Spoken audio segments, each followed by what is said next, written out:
नमस्कार मित्रांनो, आज आपण अशा एका देशाच्या सफरीवर जाणार आहोत जिथे निसर्ग स्वतःच्या हाताने जादू करतो.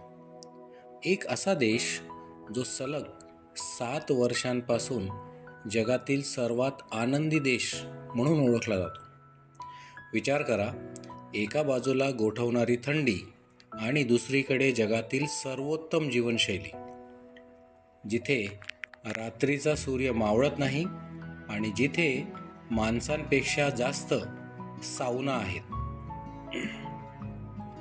हो, आपण बोलतोय फिनलँडबद्दल. आजच्या या व्हिडिओमध्ये आपण फिनलँडच्या राजधानीपासून ते तिथल्या अजब नियमांपर्यंत आणि नोकियासारख्या जागतिक ब्रँडच्या जन्मापर्यंत सर्व काही जाणून घेणार आहोत. चला तर मग सुरू करूया.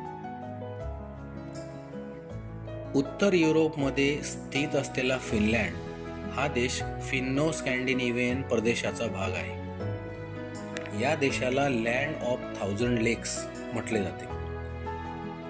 पण तुम्हाला माहीत आहे का, येथे हजारो नाही तर तब्बल 1,88,000 तलाव आहेत. येथील 70% भूभाग घनदाट जंगलांनी व्यापलेला आहे, ज्यामुळे येथील हवा जगातील सर्वात शुद्ध हवेंपैकी एक मानली जाते.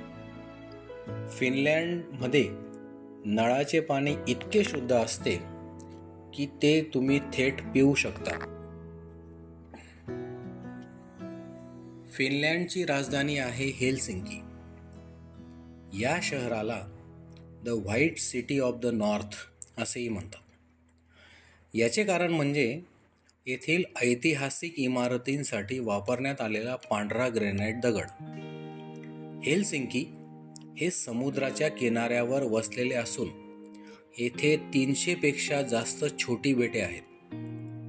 येथील हेलसिंकी कॅथेड्रल ही वास्तू पाहण्यासाठी जगभरातून पर्यटक येतात.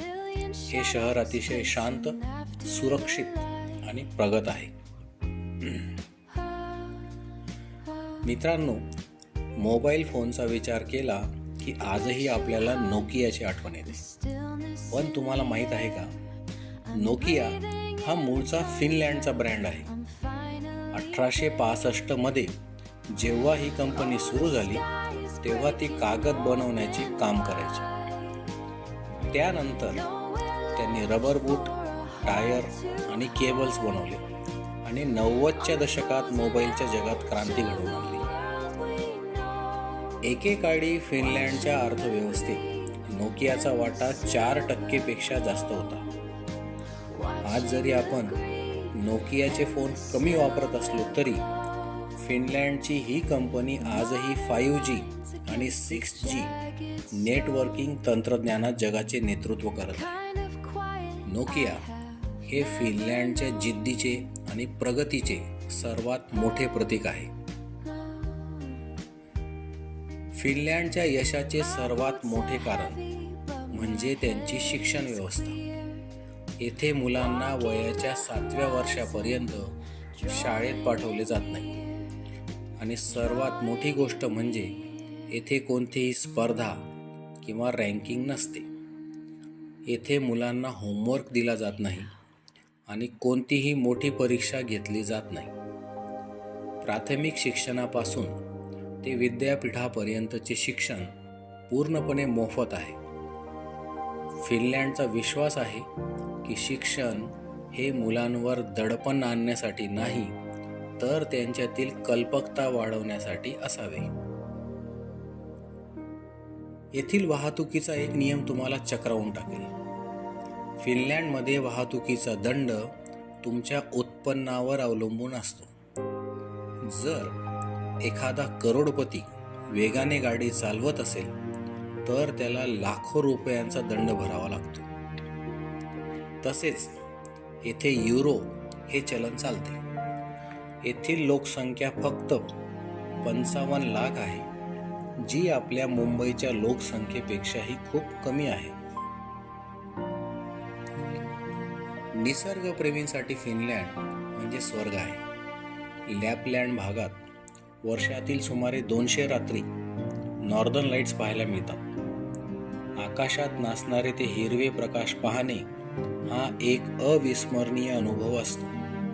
आणि उन्हाळ्यात उत्तर फिनलँडमध्ये सलग 70 दिवस सूर्य मावळतच नाही. याला मिडनाईट सन म्हणतात. रात्रीचे 12 वाजले तरी बाहेर दिवसासारखा उजेड असतो. फिनलँडमध्ये 55 लाख लोक आहेत आणि तब्बल 30 लाख सावना आहेत. सावना त्यांच्या संस्कृतीचा आत्मा आहे. तसेच फिनिश लोक जगातील सर्वात जास्त कॉफी पिणारे लोक आहेत. सरासरी एक माणूस वर्षाला 10 ते 12 किलो कॉफी पितो. जेवणात ते राई ब्रेड आणि ताज्या माशांना पसंती देतात. आणि एक रंजक गोष्ट, सांता क्लॉजचे अधिकृत घर फिनलँडमधील रोवानियमी येथे आहे. येथे सांता क्लॉजचे स्वतःचे पोस्ट ऑफिस आहे, जिथे जगभरातील मुले पत्र पाठवतात. येथे तुम्ही रेनडिअर गाडीची सवारी देखील करू शकता. तर मित्रांनो, असा आहे हा शांत, प्रगत आणि निसर्गाच्या कुशीत वसलेला फिनलँड. तुम्हाला फिनलँडमधली कोणती गोष्ट सर्वात जास्त आवडली? त्यांची शिक्षण पद्धती की नोकियाचा रंजक इतिहास? कमेंट्समध्ये नक्की सांगा. जर तुम्हाला हा व्हिडिओ आवडला असेल तर लाईक करा आणि चॅनलला सबस्क्राईब करायला विसरू नका. धन्यवाद.